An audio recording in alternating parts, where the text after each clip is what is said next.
So guys, kailangan pala nakamaroon tayo. Dagdagan na rin natin ng helmet para di tayo mahuli ng LTO. Kasi meron ako napanood. Katulad nito, kailangan pala nakamaroon tayo, mga kapwa driver ko, kapag TRH ang ating dala. Wala kang uniform. Yung uniform ng courier, kulay maroon, Dequilio. Nasa memorandum, Circular 2011-004, ang LTFRB, nagpaano ng uniform ng courier, kulay maroon. Kung ano ko sinabi sa amin, i-ticket niyo po yung ano ko, kontra kung may nakalagay na uniform. Papakita ko yung kontrata ko. Yung uniform nyo,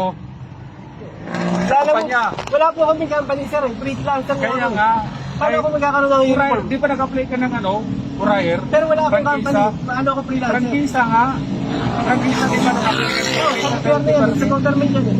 Anong government? Government yung LTFRB yan. Oo, government ka. Nag-apply ka ng prangkisa. Tapos ngayon, ang Memorandum Circular 2011-004, wala kang uniform. So yung uniform natin,